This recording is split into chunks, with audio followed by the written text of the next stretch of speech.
So I've been dating this girl for about 8-9 months.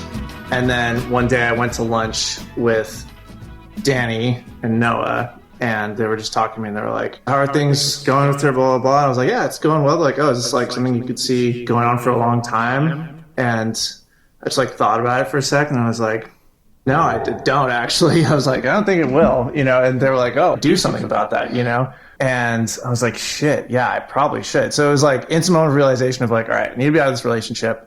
But then there was a bit of a predicament though at this moment. So like backstory here. So my roommate, Lila, has a chinchilla. Really love. Yeah, named Umeboshi. Yes.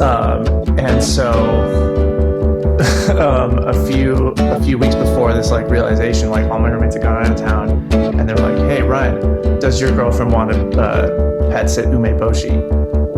And so I was like, yeah, probably does. She like loves animals, whatever. So she was holding onto Umeboshi in her apartment and like in this giant fucking tower of a cage or whatever.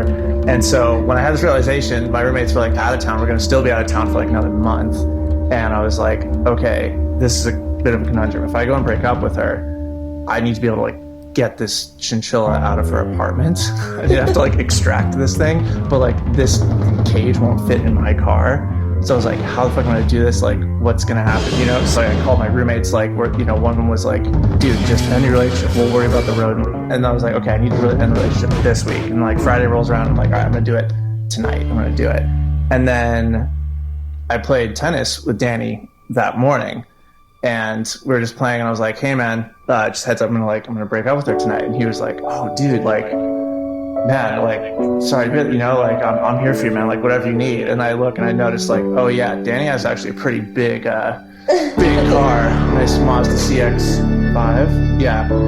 And I was like, well, there's actually one thing I could really use your help with. And then he was like, well, you know, it is Passover, but for you, I'll help, you know, I'll help remedy the situation. So basically came up with the plan, like, all right, I'm gonna go do the deed, and then I'm gonna like text you like when to, you know, move in. And yeah, did it, broke up with her, very sad. It was, yeah, she was not happy about that. And then I like texted Danny, and then yeah, he came through, and I had to like carry the cage by myself, like down like multiple flights of stairs. She was definitely not gonna offer to help. Totally fair. And so yeah, and then through the cage, the back seat, I was holding the chinchilla in its ball in the passenger seat, and Danny threw on Forever Ago, of course. It's like the soundtrack for post breakup. So yeah, that's the Chinchilla Story.